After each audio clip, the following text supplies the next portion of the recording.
News 7 Tamil நேயர்களுக்கு வணக்கம். கேள்வி நேரம் நிகழ்ச்சியில் உங்களை சந்திப்பதில் மகிழ்ச்சி. இன்றைய கேள்வி நேரத்திற்கான களம் பட்டியலினத்தை வைத்து அரசியல் செய்வது யார் அப்படிங்கிற புள்ளியில தான் விவாதத்தை நகர்த்த போறோம். கருத்துரையாளர்களை அறிமுகப்படுத்தி விடலாம். திமுகவிலிருந்து வழக்கறிஞர் சரவணன், பாஜகவிலிருந்து திரு தூத்துக்குடி செல்வம், விடுதலை சிறுத்தைகள் கட்சியிலிருந்து சட்டமன்ற உறுப்பினர் திரு சிந்தனை செல்வன், இந்திய கம்யூனிஸ்ட் கட்சியிலிருந்து திரு லெனின், அரசியல் விமர்சகர் திரு ரவீந்திரன் துரைசாமி. அனைவருக்கும் வணக்கம்.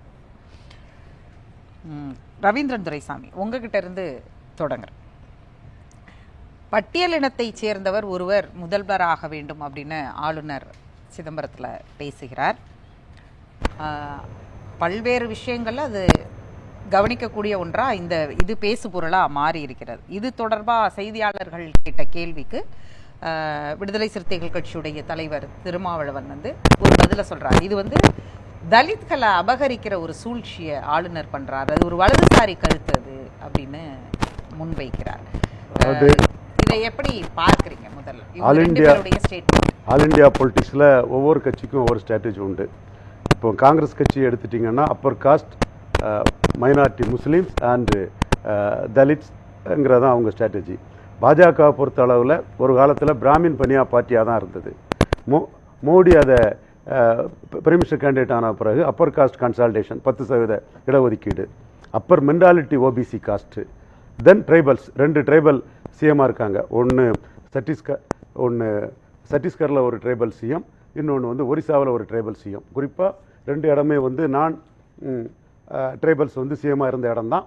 பாஜக 2 ட்ரைபல்ஸு கொடுத்துருக்காங்க எஸ்டிக்கு. ஆனால் எஸ்சியை பொறுத்தளவில் பாஜகவுக்கு செல்வாக்கு குறைவு தான், காங்கிரஸுக்கு தான் செல்வாக்கு அதிகம். ஆல் இண்டியா பொலிட்டிக்ஸாக அவங்க ஜெகஜீவன் ராம் காலத்திலிருந்தே பூட்டா சிங், யோகேந்திர மக்வானா, இவர் மகாராஷ்டிரா சிஎம்மாக இருந்தவர், ஜெகநாத் பகாடியா, ஷிண்டே, இப்படி அவங்க ஷெட்யூல் காஸ்ட் காங்கிரஸுக்கு ஒரு பேக்கிங் கம்யூனிட்டி தான். கடைசியாக நடந்த 3 தேர்தல்கள்லையும் ஷெட்யூல் காஸ்ட் ஓட்டு பாஜகவோட காங்கிரஸுக்கு தான் அதிகம். ஸோ பாஜக ஆல் இண்டியா இதுவே இப்போ கார்கே காங்கிரஸ் பிரசிடென்ட்.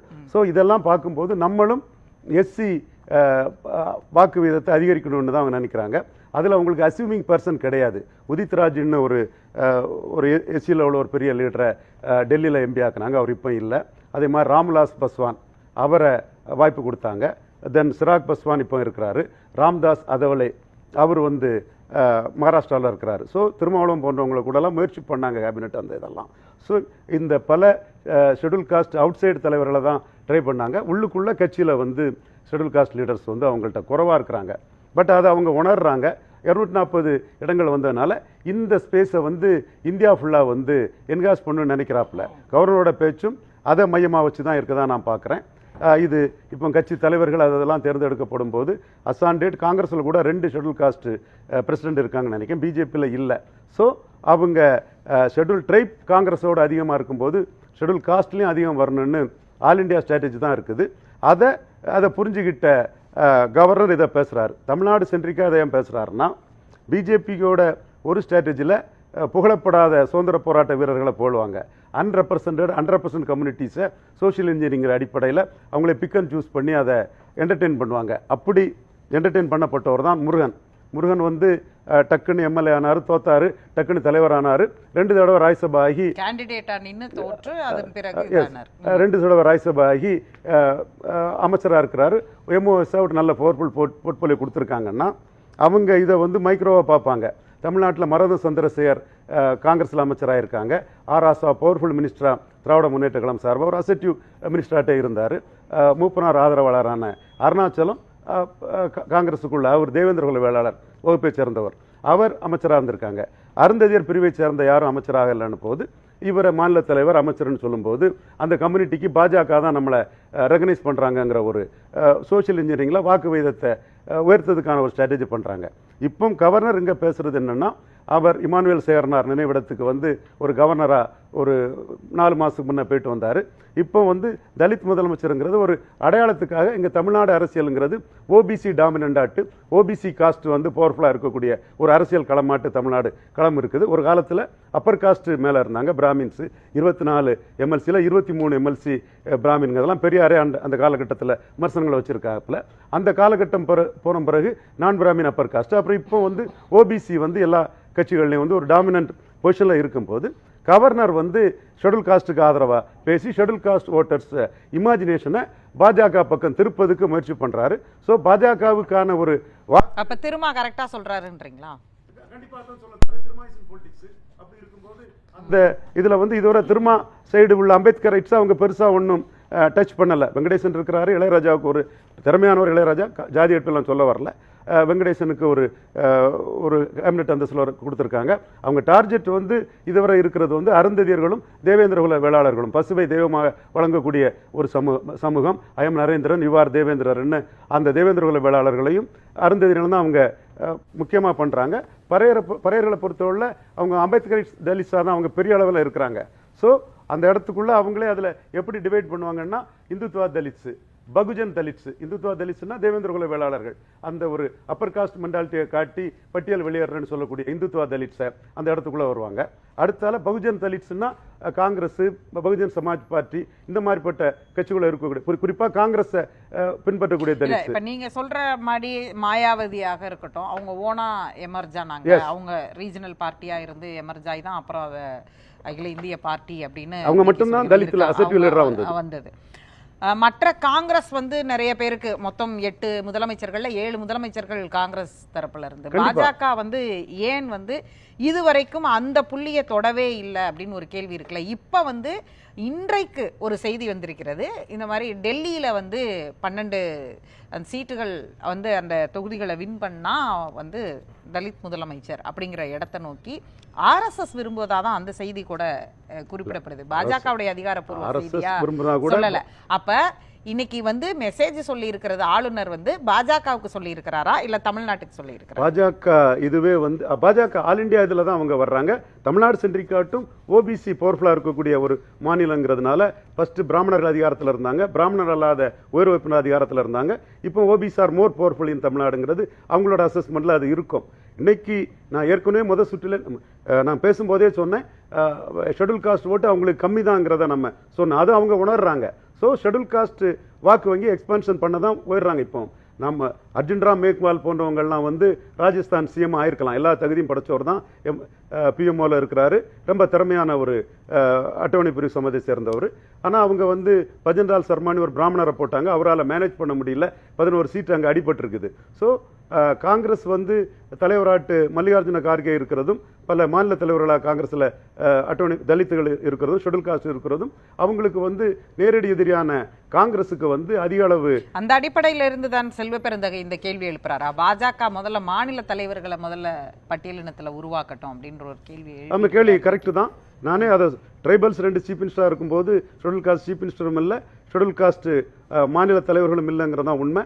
ஸோ அந்த அடிப்படையில் கூட இங்கே கூட கார்த்தியாயினி மாநில தலைவருங்கிற மாதிரி ஒரு சூழ்நிலை இருந்து இப்போ அந்த சூழ்நிலை இல்லை.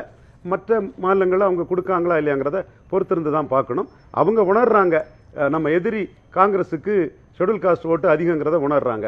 அதை எப்படி அதை சரி பண்ணி நம்ம சைடு அந்த வாக்கு விதத்தை உயர்த்துறதுக்கான மூல இருக்கிறாங்க, என்ன செய்ய போறாங்கிறது பொறுத்திருந்து பார்க்கணும். இப்ப அவங்க அகில இந்திய அளவுல ஒரு தலைவரை போடணும் அப்படிங்கிற இடத்துல இப்ப பாஜகவுக்கு அகில இந்திய தலைவர் ஒருவர் தேர்ந்தெடுக்க போகிறார், நட்டாவிற்கு மாற்றா ஒருத்தர் வருவார் இல்லையா? அந்த இடத்திற்கான இடமும் ஆர்எஸ்எஸ் உடைய இலக்கு வந்து பாஜகவில் வந்து ஒரு பட்டியலினத்தை சேர்ந்தவராக இருக்கணும் அப்படின்னு இருக்கு. உத்தரப்பிரதேசத்தில் அடுத்து வரக்கூடிய மாநில தலைவர் அது யோகி ஆதித்யநாத்தே கையை காமிச்சா கூட அது வந்து ஒரு பட்டியலின தலைவராக இருக்கணும் அப்படிங்கிறதெல்லாம் இது வரைக்கும் செய்திகளாக வந்துக்கிட்டே இருந்துச்சு. அப்படி மட்டும்தான் இதை பார்க்கணுமா, இல்லை தமிழ்நாட்டு அரசியலுக்கு ஒரு செக்கு வைக்கிற மாதிரி ஒன்று பேசுவோம் அப்படின்ற கணக்கில் இருந்தும் சேர்த்து பேசி? தமிழ்நாட்டு அரசியலுக்கு ஒரு செக்குன்னு இல்லை, ஆல் இண்டியா மூடு இப்படி இருக்குங்கிறது கவர்னருக்கு தெரியுது, அவரோட கான்டெக்ட்ல தெரியுது. ஸோ ஆல் இண்டியா மூடுக்கு தக்கன அது பேசுறாங்க. உண்மையிலே ஷெட்யூல் காஸ்ட் பிரதிநிதித்துவம் பாஜகவில் குறவு தான். அதனால தான் நம்ம சொன்ன மாதிரி பஸ்வான், சிராக் பஸ்வான், ராம்தாஸ் அதவலே, உதித் ராஜ்னு அவுட் சைட்ஸை தான் அவுட் சோர்சிங் தான் பண்ணிக்கிட்டாங்க. இந்த அளவுக்கு அஸ்யூமிங் ஷெட்யூல் காஸ்ட் லீடர்ஸ் இல்லை. இருக்கிறது வந்து அர்ஜுன் ராம் மேக்வால் தான், மத்திய ராஜஸ்தான்காரர் தான் இருக்கிறாரு. வேற வந்து நீங்கள் பார்த்தீங்கன்னா ரொம்ப அளவுக்கு தேடி கண்டுபிடிக்க அளவில் தான் இருக்கிறாங்க. ஸோ அந்த இது வந்து ஆல் இண்டியா பொலிட்டிக்ஸில் நேரடி எதிரான காங்கிரஸ் கிட்ட மோதும் போது மைனஸ் ஆகுதுங்கிறத உணர்றாங்க. அதை சரி கட்டுறதுக்கான வேலைகளில் அவங்க ஈடுபடுறாங்க. சில நாட்களுக்கு முன்பு திருமாவே குறிப்பிட்டார், இங்கே ஒரு தலித் முதலமைச்சர் வர்றது அப்படிங்கிறது வந்து பெரிய சவாலான விஷயம் அப்படின்னு குறிப்பிட்டிருந்தார் அவருடைய ஒரு பேட்டியிலேயே. அப்படி என்னுடைய பேட்டியில இங்கேயே குறிப்பிட்டிருக்கிறார். அப்படி இருக்கும் பொழுது அவர் இன்றைக்கு ஆளுநர் அவர் சொன்ன ஒரு கருத்தை தான் இன்னொரு கோணத்திலிருந்து அவர் முன்வைக்கிறார். ஆனால் ஏன் இதை வந்து சூழ்ச்சி அப்படின்னு சொல்றாருன்னு பார்க்கிறேன். அது விடுதலை சிறுத்தைகள் இன்ட்ரெஸ்ட் வேற, தலித் இன்ட்ரெஸ்ட் வேற. சுந்தரி செல்வனே சொல்லுவாரு. ஸோ அவங்க இன்ட்ரெஸ்ட்ல தான் ஒரு கட்சி செயல்பட முடியுமே தவிர கட்சி தன்னோட இன்ட்ரெஸ்ட்டை விட்டுக்கிட்டு சமுதாயத்தை இன்ட்ரெஸ்ட்டை மட்டுமே மெயினாக போனால் அவங்க அரசியல் இயக்கம் இல்லாமல் பெரியார் மாதிரி சமூக சீர்திருத்த இயக்கம் தான் நடத்திட்டு இருக்க முடியும். ஸோ எந்த கட்சியும் பாமக வன்னியர்னாலும் சரி, விடுதலை சிறுத்தைகள் எல்லாரையும் அவங்க அரவணைச்சு தான் போகிறானாலும் சரி, மெயின் ஸ்பேஸை வந்து விட்டுறக்கூடாதுங்கிற அரசியலை தான் எல்லாருமே பண்ணுவாங்க. பேசலாம். செல்வம், ஆளுநர் குறிப்பிடுவதற்கான காரணம் என்ன? அது உங்க கட்சிக்கான ஒரு மறைமுக இன்சிடென்ட்டா அப்படி பார்க்கணுமா? அதாவது உங்களுக்கு ஒரு இது கொடுக்கறாரு, ஆலோசனை கொடுக்கறாரு அப்படின்னு பார்க்கணுமா, இல்ல தமிழ்நாட்டு அரசியலுடைய தேவைக்காக பேசுகிறாரா?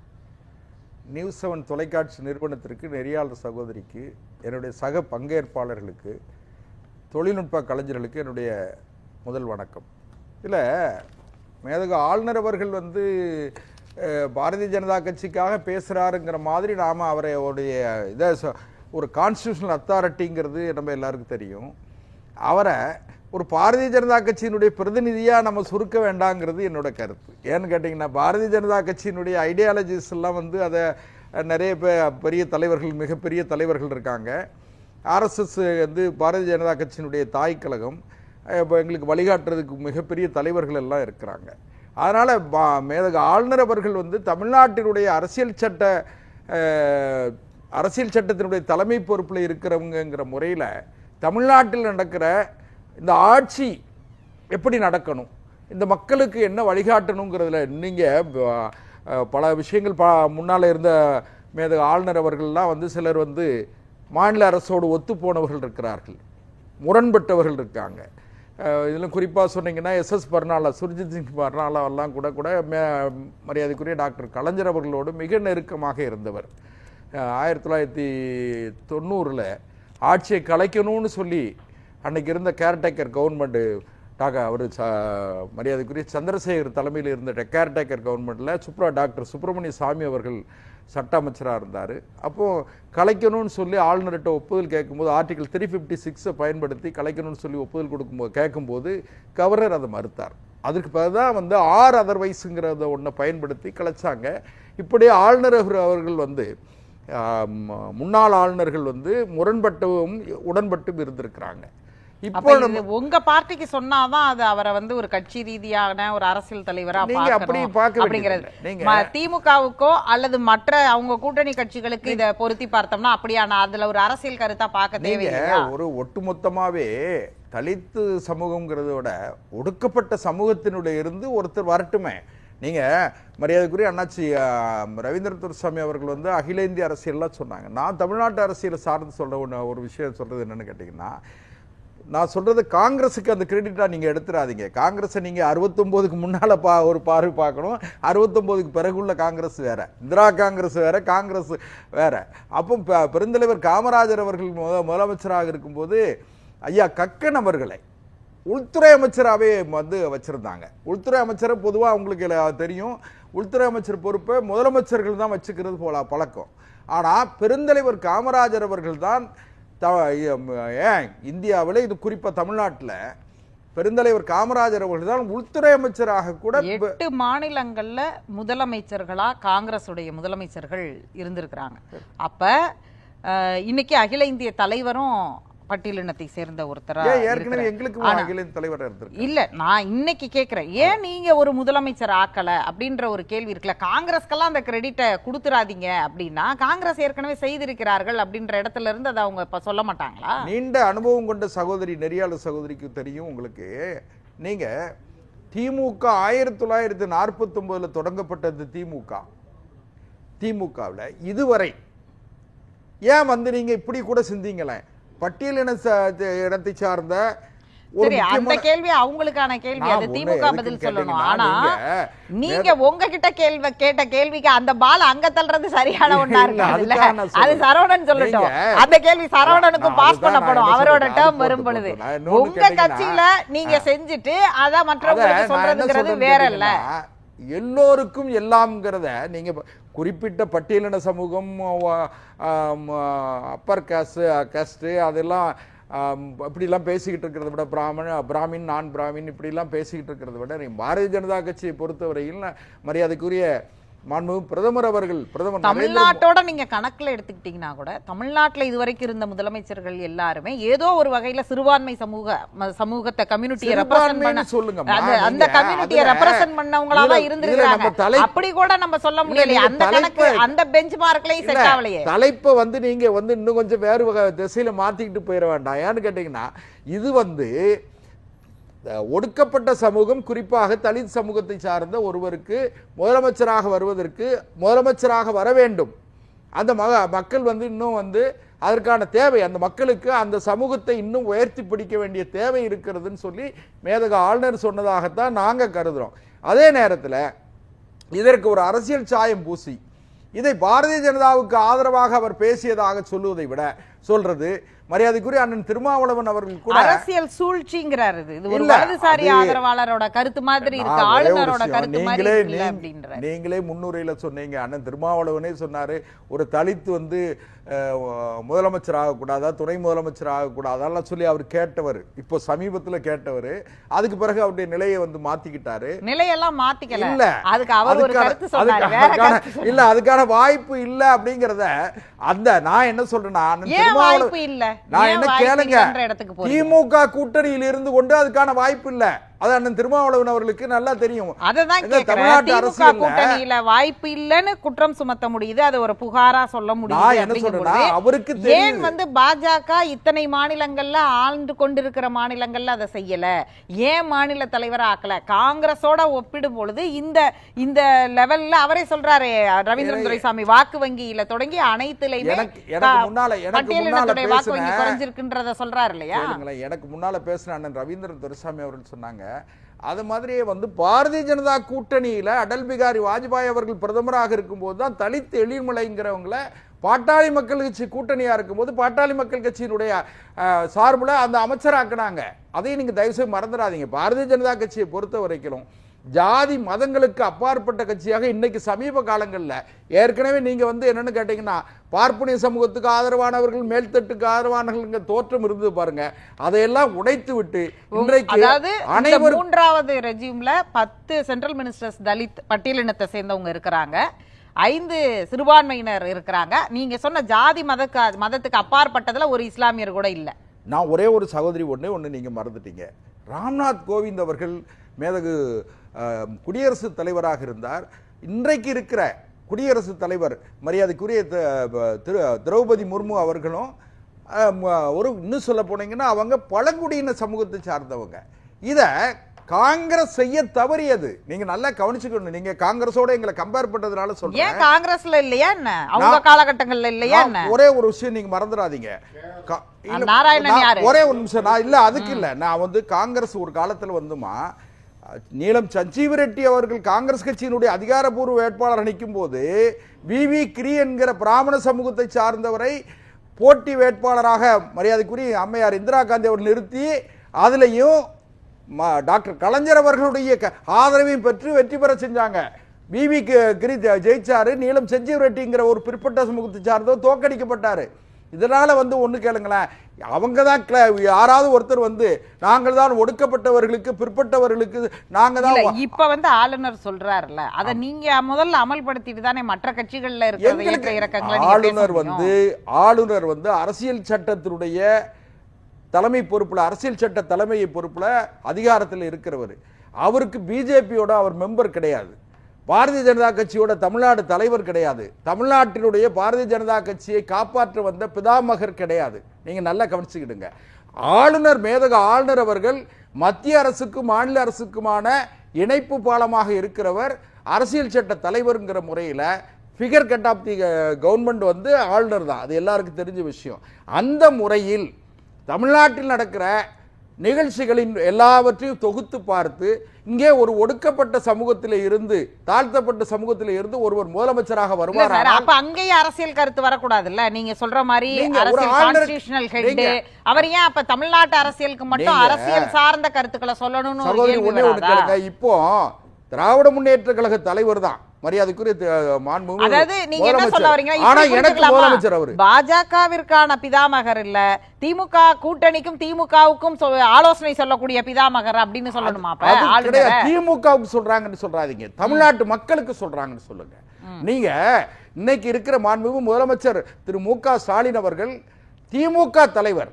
ஆனால் திமுக தலைவராக திமுகவுக்கு சொந்தமானாலும் கூட முதலமைச்சராக எனக்கும் அவர் முதலமைச்சர். அவரை நான் வந்து கேள்வி கேட்பதற்கோ அல்லது எனக்கான தேவைகளை அவரிடத்து சொல்றதுக்கோ எனக்கு உரிமை இருக்கு.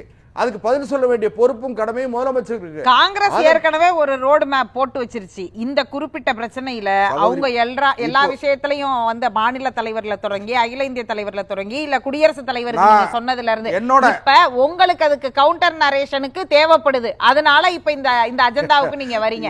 அததான் வந்து ரவீந்திர துரைசாமி சொல்றாரு. என்ன நடக்க போகுதுன்னா, நான் என்னோட தனிப்பட்ட கருத்து என்னன்னா, திரு செல்வ பெருந்தகை அவர்கள், திரு திருமாவளவன் அவர்கள், அன்னு சொல்ல போனீங்க தமிழ்நாட்டில் அறிவிக்கப்படாத எமர்ஜென்சி அவசர சட்டம் பிரகடனப்படுத்தப்பட்டிருக்கிறதான்னு கேட்ட மார்க்சிய கம்யூனிஸ்ட் கட்சி இப்பங்கெல்லாம் சேர்ந்து ஏதாவது ஒரு நிலையில எதிர்காலத்தில் 2026ங்கிறது வந்து கொஞ்சம் விசித்திரமான அரசியலா இருக்கும்னு நான் நினைக்கிறேன். அந்த தேர்தல் வந்து கொஞ்சம் இதுவரை நடந்த தேர்தல்களில் கொஞ்சம் வித்தியாசமான தேர்தலா இருக்கும்னு நான் நினைக்கிறேன், என்னோட கருத்து. இப்போ ஒரு முக்கியமான பிளேயர் வந்து உள்ள வந்துட்டாரு. யாரு? மரியாதைக்குரிய திரைப்பட நடிகர் சகோதரர் விஜய் வந்துட்டாங்க. அப்போ எப்படியாவது ஒருவேளை கூட்டணியில் இருந்து 1-2 மாற்றங்கள் அப்படி இப்படி வரலாமோ என்னமோன்னு தெரியல. அதனால அவர் வந்து முதல்ல வந்து பவர் ஷேரிங் சொன்னது அது பாரதிய ஜனதா கட்சி. நல்லா கவனிச்சுக்கிடுங்க. அரசியல் அதிகார பகிர்வுங்கிறத முதலமைச்சர் துணை முதலமைச்சர்ங்கிற அரசியல் அதிகார பகிர்வுக்கு ஒத்துக்கொண்ட கட்சி பாரதிய ஜனதா கட்சி. அதை அழுத்தமாக சொல்கிறவர் திரைப்பட நடிகர் விஜய். நீங்க சொன்ன செல்வ பெருந்தகையோ திருமாவளவனோ பாஜகவுடைய அரசியல் பகிர்வுக்கு வரக்கூடியவர். எங்க கிட்ட வர வேண்டாம். இப்போ ஒரு தேர்ட் பிளேயர் ஒரு முக்கியமான பிளேயர் உள்ள வந்து அப்படியே எதுவுமே சொல்லல. இல்லம்மா, அரசியல்ல வந்து ஒரு நாள் இரவுங்கிறது நீண்ட பயணம், நீண்ட தூரம். அதனால ஒரு நாள் இரவு கடந்து போறதுங்கிறது நீண்ட தூரம். அப்ப விஜய் வந்து இன்னொருத்தர முதலமைச்சராக கட்சி தொடங்கி இருக்கிறார். இல்ல, ஒருவேளை ரெண்டு துணை முதலமைச்சர். அப்ப கூட பாஜகவுல நீங்க வந்து பட்டியலின ஒரு முதலமைச்சரை அறிவிக்க மாட்டீங்க, உங்க கூட்டணிக்குள்ள ஒருத்தவங்கள அப்படி கொண்டு வர மாட்டீங்க. ஒரே ஒரு விஷயம், எங்களுக்கு பவர் ஷேரிங்க்கு முதல்ல அதிகார பகிர்வுக்கு துணை முதலமைச்சர் அதிகார பகிர்வுக்கு ஒத்துக்கொண்டது தமிழ்நாடு பாரதிய ஜனதா கட்சியினுடைய தலைவர். அதுக்கான வழிகாட்டியே யாருன்னா தமிழ்நாடு பாரதிய ஜனதா கட்சியினுடைய தலைவர் மரியாதைக்குரிய அண்ணாமலை தான். அதனால பாரதிய ஜனதா கட்சி தான், நாங்கள் தான் அதை வந்து புள்ளி வைத்திருக்கிறோம். இப்போ அதிகார பகிர்விற்கு ஒப்புக்கொண்டீர்கள் என்றால் நாளைக்கு விஜயோட ஒரு கூட்டணி வைக்கிற இடத்துக்கு நகர்றீங்க அப்படின்னா யாரு முதலமைச்சர்? யாரு? அப்ப நீங்க இதுக்கிடையில எங்க இருந்து பட்டியலின நீங்களே 2 முதலமைச்சர் வேட்பாளர், எப்படி ஒரு பட்டியலினத்தர முதலமைச்சர் வேட்பாளர்னு இன்னைய கருத்துக்கு வலு சேர்ப்பீங்க? சகோதரி, இப்போ சமீபத்திய உதாரணம், நீங்க ஏற்கனவே முதலமைச்சராக இருந்த தேவேந்திர பட்னாவிஸ், மகாராஷ்டிரால முதலமைச்சராக இருந்த தேவேந்திர பட்னாவிஸ் வந்து அவர் முதலமைச்சர் பதவி விட்டு கொடுத்தாரு, ஏக்நாத் சிண்டேக்கு விட்டு கொடுத்தாரு. முதலமைச்சராக இருந்தவர் கொஞ்சம் இருக்கு சார், மெஜாரிட்டி இல்ல, முடிச்சிடறேன் சார். அதாவது விட்டு கொடுத்து அவர் 5 ஆண்டு காலம் ஆட்சி நடத்துவதற்காக காத்திருந்து விட்டு அதுக்கு பிறகு இப்போ முதலமைச்சர் ஆயிருக்காரு. அதனால வந்து கேளுங்க, தமிழ்நாட்டுல என்ன வேணாலும் இவங்க என்ன பேசிட்டு போட்டோம், தமிழ்நாட்டில் மிகப்பெரிய அரசியல் அதிசயம், அரசியல் மாற்றம் 2026 தவிர்க்க முடியாது. அந்த அரசியல் மாற்றம் பாஜகவிலிருந்து தொடங்குங்கிறதையும் சேர்த்து பார்ப்போம். பட்டியலினத்தை வைத்து அரசியல் செய்வது யார் அப்படின்னு பேசிட்டு இருக்கோம். சிறிய இடைவேளைக்கு பிறகு கேள்வி நேரம் நிகழ்ச்சியில் விவாதிக்கலாம்.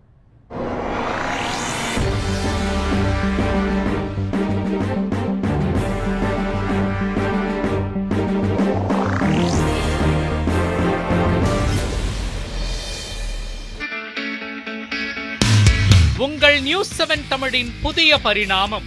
டிஜிட்டல் யுகத்தில் சமூக வலைதளங்களில் முன்னணி ஊடகமாக முத்திரை பதித்துக் கொண்டிருக்கும் உங்கள் news 7 Tamil YouTube, Facebook, Instagram, ShareChat, X போன்ற தளங்களை தொடர்ந்து தனித்துவத்துடன் செய்திகளை விரைவாக வழங்க வாட்ஸ்அப் சேனலாக உங்கள் உள்ளங்கையில் உண்மை செய்திகளை உடனுக்குடன் பெற வாட்ஸ்அப்பில் பின்தொடருங்கள். நாளுக்கு நாள் தீவிரமடையும் செய்தி என்ன? திமுகவை பொறுத்த வரைக்கும் அரசுங்கிற பொறுப்புல இருக்கிற போது அவங்க வந்து ஆதிவாசி ஒருத்தரை சீஃப் மினிஸ்டர் ஆக்கிட்டாங்க. கருத்தை சொல்வதற்கு உரிமை இருக்கிறது. எந்த கட்சியை வேணாலும் விமர்சிக்கலாம். பேசியதில் தவறில்லை, உள்நோக்கத்தோடு விமர்சிக்கிறார்கள் சொல்ல வரீங்க. இந்த ஆக்ஷன்ஸ் எல்லாம் நேத்துக்கு அப்புறம் அரசு ஏன் எடுத்திருக்காங்க? 2019 தேர்தலில் இருந்த கட்சிகள்லாம் இன்னைக்கு என்டிஏவில் இல்ல. நம்பிக்கை உருவாக்கணுங்கிறதா எல்லாருடைய கேள்வி. கேள்வி நேரம் தினமும் இரவு 7 மணிக்கு. நேயர்களின் கனிவான கவனத்திற்கு. ஒரு நாளின் உதயம் முதல் அஸ்தமனம் வரை அனைத்து நிகழ்வுகளையும் குறுஞ்செய்திகளாக, வீட்டு வாசல் முதல் விண்மின் மண்டலம் வரை அலசும் அரிய செய்திகள், 24 மணி நேரத்தின் முக்கிய உலக நிகழ்வுகள் அனைத்தும் 100 செய்திகளாக 30 நிமிடத்தில், விளம்பர இடைவெளியின்றி விறுவிறுப்பான விரைவு செய்திகள். நான்ஸ்டாப் 100 தினமும் காலை 8 மணிக்கு. உள்ளூர் கோயில்கள் முதல் உலக பிரசித்தி பெற்ற கோயில்கள் வரை சிறப்பு வழிபாடுகள், பிரசித்தி பெற்ற திருவிழாக்கள் சிறப்பு நேரலையில்,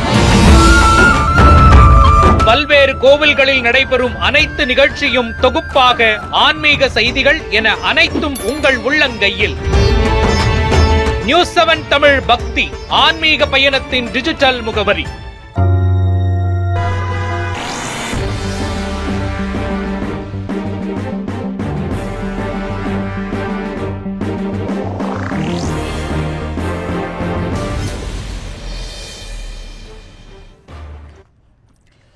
மீண்டும் கேள்வி நேரம் நிகழ்ச்சி தொடர்கிறது. பட்டியலினத்தை வைத்து அரசியல் செய்வது யார் அப்படின்னு பேசிட்டு இருக்கிறோம். சிந்தனை செல்வன், திருமா சொல்லக்கூடிய அந்த கருத்து, உங்கள் தலைவர் சொல்லக்கூடியது, ஆளுநர் பேசியது தலித்களை அபகரிக்கிற ஒரு சூழ்ச்சிங்கிறார். அவர் எப்படி இதனால் இந்த கருத்தை சொல்றதுனால அபகரிச்சிட போறார்? கிட்டத்தட்ட திருமாவின் கருத்தும் அதுதானே. இல்ல, இந்த ரெண்டு, இந்த மேதகு ஆளுநருடைய உரையை ரெண்டு விதமா பிரித்துக் கொள்ளுங்க. அவர் தலித்துகள் முதலமைச்சரா வரணும், பெரிய விஞ்ஞானிகளாக வரணும், பெரிய பேராசிரியர்களா வரணும், அதெல்லாம் நான் எப்ப பார்க்க போறேன் அப்படின்னு நந்தனார் பள்ளியில போய் அவர் பேசினார். இதை மேலோட்டமாக பார்க்கிற போது இது தலித்துகளுடைய கனவு மாத்திரமல்ல, சமூக நீதியை விரும்பக்கூடிய எல்லோரிடமும் இருக்கக்கூடிய கனவு, இயக்கம். அதை நோக்கி நாம் எல்லாரும் கருத்துருவித்து பயணப்படுறோம். ஆனா நீங்க இது மாதிரியான கருத்துக்கள் எங்கிருந்து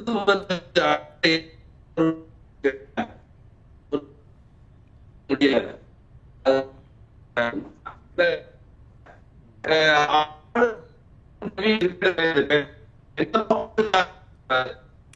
உங்க ஆடியோ ஃப்ரீக்வன்சில கொஞ்சம் பிரச்சனை இருக்கு சார். அதை நான் சரி பண்ணதுக்கு அப்புறம் மீண்டும் உங்ககிட்டயே அந்த கேள்வியை முன்வைக்கிறேன். சரவணன், தமிழ்நாட்டில் இதற்கு சாத்தியமா? தமிழ்நாட்டில் இதை திமுக கூட்டணி கட்சிகள்ல இப்படி உருவாக்க முடியுமான்னு கேட்கிறார் செல்வம்.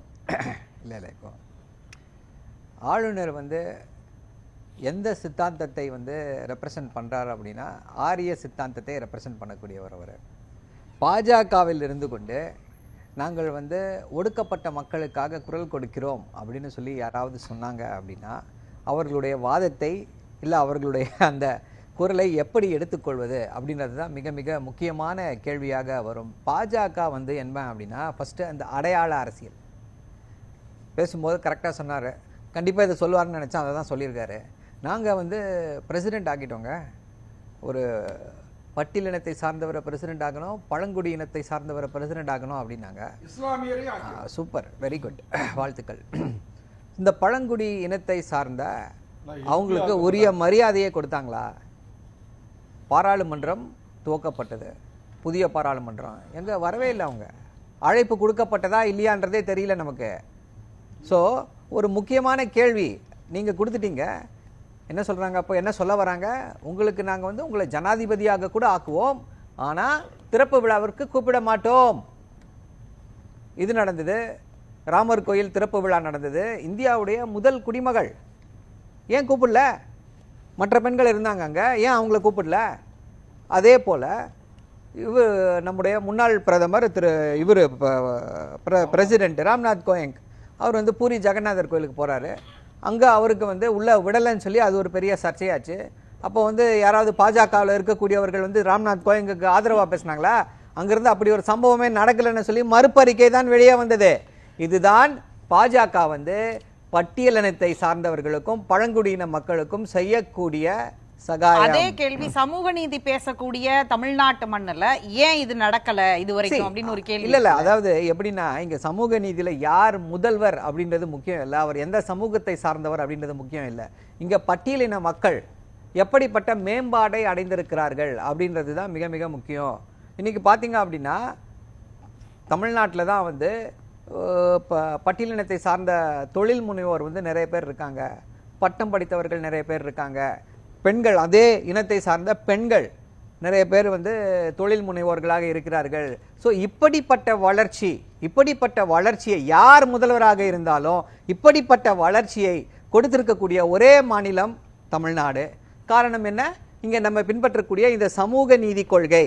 அதை தாண்டி இன்னொரு ஒரு படி மேலே போய் பார்த்தோம் அப்படின்னா 16% இருந்தது பட்டியலினத்தவர்களுக்கு வந்து இது ரிசர்வேஷன் வந்து 16 இருந்துச்சு. சட்டநாதன் கமிஷன் அமைத்து அதை 18% உயர்த்தியவர் தலைவர் கலைஞர். அதே போல பழங்குடியின மக்களுக்கு 1% ஜாஸ்தியாக கொடுத்து அதை வந்து 19% ஆக்கியவர் தலைவர் கலைஞர். அதே போல பட்டியலினத்திற்குள்ளேயே அருந்ததியின மக்கள் வந்து அவங்களுக்கு சரியான ரெப்ரசன்டேஷன் இல்லை அப்படின்னு சொல்லி டாட்டாவை வச்சு அதை வந்து அவங்களுக்கு எக்ஸ்ட்ராவா 1% இடஒதுக்கீடு கொடுத்து அவர்கள் வாழ்க்கையில மேம்பாட்டு 1% உள்ளிடஒதுக்கீடு கொடுத்து அவங்களுடைய வாழ்க்கையில ஒரு மிகப்பெரிய மாற்றத்தை உச்சநீதிமன்றம் அதை இது பண்ணிருக்கு. உள்ஒதுக்கீடு இதெல்லாம் திமுக செய்திருக்கிறது. திமுகவோ அல்லது கூட்டணி கட்சிகளுக்குள்ள இருந்தோ இப்படியான ஒரு முதலமைச்சரையோ தலைவரையோ ஏன் கொண்டு வரல அப்படின்ற ஒரு கேள்வி. அதாவது எப்படின்னா, முதல்வரோ ஒரு தலைவரோ வந்து ஜாதி பார்த்து தமிழ்நாட்டில் வர்றது கிடையாது, அது இயற்கையாக நடப்பது. அவங்க வந்து என்ன மக்களுடைய ஆதரவு எப்படி இருக்கு, மக்களுடைய செல்வாக்கு எப்படி இருக்கிறது, அப்படி தேர்தல் அரசியல் எப்படி நடக்கும் அப்படின்றது உங்க எல்லாருக்குமே தெரியும். ஸோ என்ன முக்கியமாக பார்க்க ஏன் பாஜக வந்து இதை நோக்கி போகிறது அப்படின்னா, அவங்களுக்கு வந்து ஈஸியா எல்லாத்தையும் அவர்கள் செய்த அந்த செயல்களை மறைத்துவிட்டு பட்டியலினத்தவர்களுக்கு எதிராக, ஒடுக்கப்பட்ட இந்துக்களுக்கு எதிராக பாஜகவுடைய நிலைப்பாட்டை வசதியாக மறைத்துவிட்டு திசை திருப்புது. அதனாலதான் அண்ணன் திருமாவளவன் பண்றாங்க. அந்த மக்களுக்கானதை ஒண்ணும் செய்யலன்னு சொல்ல வர்றீங்களா? அப்சல்யூட்லி, அதையும் சொல்ல, அதுக்கு தான் வரேன். இல்ல அதை எப்படி நம்ம அந்த நான் சொல்றேன். நான் அந்த வாதத்தை ஏன் வைக்கிறேன் அப்படின்னா, ஒரு சின்ன எக்ஸாம்பிள், ஒரு சின்ன எடுத்துக்காட்டு. இன்னைக்கு வந்து ஒரு சோஷியல் ஸ்டேட்டஸ் நம்முடைய அரசியலமைப்பு சட்டத்தில் எந்த அடிப்படையில் வந்து ரிசர்வேஷன் கொடுக்குறாங்க? Culturally, socially, educationally backward. ஒரு உயர் நீதிமன்ற நீதிபதியாக யார் நியமிக்கப்படுவாங்க? நியமிக்கப்பட்ட அவங்களுடைய சோஷியல் ஸ்டேட்டஸ் என்ன ஆகும்? மிகப்பெரிய உயரத்துக்கு போகும் அவங்களுடைய சோஷியல் ஸ்டேட்டஸ். கடந்த 2018 இருந்து ஒரு 650 பேரை வந்து உயர் நீதிமன்ற நீதிபதிகளாக பாஜக நியமித்திருக்கிறது. அதுல எத்தனை பேர் தெரியுமா சேர்த்திருக்காங்க? SC ST இருந்து 25 பேர், SC இருந்து 10 பேர், ST இருந்து. இதுதான் பாஜக SC ST இல்ல இருக்கக்கூடியவர்களுக்கு கொடுக்கக்கூடிய மரியாதை. பாஜகவுடைய கட்சியில எத்தனை பேருக்கு வந்து பாஜகவில் இருக்கக்கூடிய எல்லா டிஸ்ட்ரிக்ட் பிரசிடென்ட்ஸ் எடுத்துப்போம், இந்தியாவில் பாஜகவில் இருக்கக்கூடிய எல்லா எம்பிக்களை எடுத்துப்போம், எந்த சமூகத்தை சார்ந்தவர்கள் இருக்காங்க தமிழ்நாட்டிலே? எந்த சரி இவ்வளவு பேசக்கூடியவர்கள் தமிழ்நாட்டிலேயே வந்து எதுக்கு மாத்துறீங்க அவரன்னு கேக்குறேன். எதுக்கு மாத்துறீங்க? அவர் கண்டினியூ பண்ண வைக்க வேண்டியதானே? எதுக்கு மாத்துறீங்க?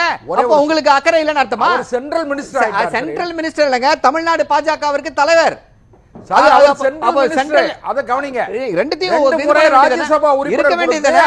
மத்திய அமைச்சர் ஆக்கியிருக்கோம். அதையெல்லாம் விட சிறப்பான விஷயங்களை வந்து திமுக வந்து செய்திருக்கிறது. சோ இவர்கள் பாஜக மேல ஏன் இந்த குற்றச்சாட்டுகளை தொடர்ந்து வைக்கிறோம் அப்படின்னா, பாஜக என்பது செய்யலங்கிற கேள்வியை அவர்கள் மீது குற்றச்சாட்டை வைக்கிற உங்களை நோக்கி அந்த கேள்வி வரும். இல்ல அதுதான் சொல்றேன், நான் திருப்பி அதுதான் எக்ஸ்பிளைன் பண்றேன். என்ன அப்படின்னா, இவர்கள் பாஜக செய்வது வந்து அடையாள அரசியல். இந்த அடையாள அரசியல்னால எந்த பிரயோஜனமும் கிடையாது. அதுக்கு தான் எக்ஸாம்பிள் கிளியரா உங்களுக்கு எக்ஸாம்பிள் கொடுத்தேன். இன்னொரு வரலாற்று அநீதி என்ன அப்படின்னா, EWS பொருளாதார அடிப்படையிலான இடஒதுக்கீடு. ஐயா, இந்தியாவில் இருக்கக்கூடிய ஏழைகள் எல்லாம் எங்க இருக்காங்க? எந்த சமூகத்தில் இருக்காங்கன்னு பாத்தீங்கன்னா, SC சமூகத்தில் இருக்காங்க, ST சமூகத்தில் இருக்காங்க, பிற்படுத்தப்பட்ட சமூகத்தில் இருக்காங்க. அவங்களுக்கு வந்து எக்கனாமிக்கலி வீக்கர் செக்ஷன்ல நாங்க கொடுக்க மாட்டோம் அது வெறும் உயர் ஜாதி இந்துக்களுக்கு மட்டும்தான் 10% அப்படியே எடுத்து கொடுக்கறாங்க. என்ன காரணம்? பாஜக என்பது நீங்க பேசும்போது எல்லாத்தையும் கேட்டேன். பாஜக வந்து உயர் ஜாதி இந்துக்களுக்கான கட்சி. எப்படியாவது அவர்களுடைய அந்த ஆணையத்தை அமைச்சதுல இருந்து ஓபிசியை பிரதமரா வச்சிருக்கிறோம், ஓபிசி மினிஸ்டர்கள் அதிகமா கொண்டு வந்தது எங்க ரெஜியூம்ல தான், அது எப்போ ஓபிசி தலைவர்கள் அதிகமா கொண்டு வந்தது நாங்க தான். அதுதான் எல்லாம் இன்னும் நீங்க வந்து 90s காலத்துல இருக்கிற அதே பாஜகவை ரிஃப்ளெக்ட் பண்றீங்களோன்னு ஒரு இல்ல இல்ல இல்ல இல்ல தவறு. இப்போ இப்படி சொல்லக்கூடியவர்கள் ஆர்எஸ்எஸ் தலைவரா ஒரு எஸ்சி இல்ல ஒரு எஸ்டியா இல்ல ஒரு ஓபிசியை கொண்டு வர வேண்டியதானே? கொண்டு வருவார்களா? முதல்ல திமுக கொஞ்சம் இருங்க சார், கொஞ்சம் நீங்க நான் பேசும்போது நான் பொறுமையா கேட்டுட்டு இருக்கேன். கொண்டு வருவாங்க சொல்லுங்க. இப்ப தமிழ்நாடு ஒரே நிமிஷம், அந்த பால வந்து சரவணனுக்கு உள்ள பால், நான் வரேன், நான் பேச வரேன். நான் கேக்குற கேள்விக்கு சொல்லுங்க. நீங்க அதே கேள்வி இங்கேயும் வரும் தானே, திமுகவிலையும் வரும் தானே? என்ன வரும்னு கேக்குறீங்க? ஒரு பட்டியலினத்தை சேர்ந்தவரை தலைவராக்குறது, முதல்வராக்குறது. ஒரே நிமிஷம், அதுதான் சொல்றேன். அது வந்து வெறும் அடையாள அரசியல். திமுகவுல எத்தனை பட்டியலினத்தை சார்ந்தவர்களுக்கோ ஒடுக்கப்பட்ட இனத்தை சார்ந்தவர்களுக்கோ எப்படி வந்து எல்லாருக்கும் பிரதிநிதித்துவம் கொடுக்கப்படுகிறது அப்படின்றத பாருங்க. எல்லா மாவட்டங்களிலுமே ஒரு துணை மாவட்ட செயலாளர் வந்து கண்டிப்பாக பட்டியலினத்தை சார்ந்தவராகத்தான் இருக்கிறார். அதே போல எல்லா இடத்துலயும் ஒரு துணை பொதுச் செயலாளர் கண்டிப்பாக பட்டியலினத்தை சார்ந்தவராகத்தான் இருக்கிறார். எல்லா இடத்துலயும் ஈக்குவல் ரெப்ரசன்டேஷன். திமுகவை பொறுத்தவரை யாரையும் இது பண்ண முடியாது. அதாவது நீங்க வந்து ஒரு தலைவர் பதவிக்கு வருகிறோம் அப்படின்னும் பொழுது, இல்ல ஒரு முக்கிய பொறுப்பிற்கு வருகிறோம் அப்படின்னும் பொழுது, அங்க வரும்பொழுது என்ன அப்படின்னா எலக்டோரல் பாலிடிக்ஸ். எலக்டோரல் பாலிடிக்ஸ் வரும்போது கூறுகிறார், தமிழ்நாட்டுக்கு தான் ஒரு தேர்தல் பாதைக்கான ஒரு வழியை சொல்கிறார் அப்படின்ற இடத்துல இருந்து தானே செல்வம் சொல்றாரு. இல்ல இப்போ நம்ம வந்து ஆளுநருடைய பேச்சை எடுத்துக்கிட்டோம் அப்படின்னா அவங்களுடைய நோக்கம் என்ன அப்படின்னா, இந்த இதே சோசியல் இன்ஜினியரிங் எங்க பண்ணாங்க அப்படின்னா உத்தரப்பிரதேசத்துல பண்ணாங்க, வெற்றி பெற்றார்கள். எஸ்சி மக்களையும் பிராமணர்களையும் ஒன்னா இணைச்சு பெரிய வெற்றியை பெற முடிஞ்சது அவங்களால. அனுமதியோட மன்னிக்கணும், ஒரே ஒரு இது நான் என்ன சொல்றேன், திமுகவுல மரியாதைக்குரிய நாளைக்கு 2026 தேர்தல் முடிந்த பிறகு ஒருவேளை திமுக வெற்றி பெற்றால் மரியாதைக்குரிய ராசா துணை பொதுச் செயலாளர் அவர் வந்து துணை முதலமைச்சர் ஆவாரா, அல்லது கூட்டணி கட்சியை சார்ந்த அண்ணன் திருமாவளவன் துணை முதலமைச்சர் ஆவாரா, அல்லது காங்கிரஸ் கட்சி? நான் என்ன கேக்குறேன்னா, இது அவங்க கட்சியை பார்த்து நீங்க கேக்குறீங்க, நீங்க ஆக்குவீங்களான்னு சொல்லுங்க. நீங்க ஆக்குவீங்களான்னு சொல்லுங்க. நாங்க வந்து ஆக்குவோம். எங்க நாங்க பவர் ஷேரிங் மூன்றாவது ஆட்சி அதிகாரத்தை தீர்மானிக்க போறோம். நாங்க ஆட்சிக்கு வந்தா அரசியல் அதிகாரத்தை பலன் ஒரு கேள்வி வரும்ல. இல்ல ஒரு 3 டெனருக்கு வந்துட்டீங்க, 10 வருஷத்துல என்ன பண்ணீங்கன்னு ஒரு கேள்வி வராதா? இல்ல ஒண்ணே ஒண்ணு கேளுங்களே, தமிழ்நாட்டுல என்னோட வாய்ப்பு அவரோட வாய்ப்பு வந்தால் நிச்சயமாக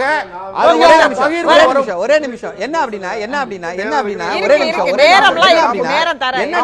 என்னன்னா இவங்க வந்து வந்தா அப்படின்னாங்க, வரமாட்டோம்னு வரமாட்டோம் என்று தெரிந்து போய் இப்படி சொல்லி கொண்டிருக்க. அதாவது திமுகவில் வந்து யாரையும் எதையுமே வந்து இவர்களுக்கு இந்த அடிப்படையில் கொடுக்கணும், இதனால் இவர்களுக்கு இந்த வாய்ப்பு கொடுக்கப்படக்கூடாது அப்படின்னு சொல்லி அந்த நெகட்டிவ் கன்னோட்டேஷனே கிடையாது. எல்லாருக்கும் சமமான வாய்ப்புகளை வழங்கக்கூடிய ஒரு இயக்கமாக இருந்து வருகிறது திமுக. இப்போ திருப்பி மீண்டும் எதை வலியுறுத்த விரும்புகிறேன் அப்படின்னா, பாஜக செய்வது அந்த சோசியல் இன்ஜினியரிங் அங்க பண்ணாங்க இல்லையா, பட்டியலினத்தவர்களையும் பிராமணர்களையும் ஒன்னா இணைச்சு அங்க ஆட்சியை பிடிச்சாங்க உத்தரப்பிரதேசத்துல. அந்த ஒரு சோசியல் இன்ஜினியரிங் அதை இங்க எப்படியாவது செய்ய வேண்டும். இங்க எப்படியா இப்போ நீங்க வந்து அதை வந்து எல்லா இடத்துலயும் பார்க்கலாம், எல்லா தளத்திலையும் பார்க்கலாம். என்ன அப்படின்னா ஆதாரம் என்ன இருக்கு? இல்ல அதேதான் சொல்றேன். அதாவது என்ன அப்படின்னா, அது வந்து அண்ணன் ஆம்ஸ்ட்ராங் கொலை வழக்கிலிருந்து இன்னைக்கு வரக்கூடிய அந்த வேங்கை வயல் பிரச்சனை வரைக்கும் இந்த அரசியலை தான் பாஜக கையில் எடுத்து வருகிறது. என்ன வகையான ஒரு அரசியல்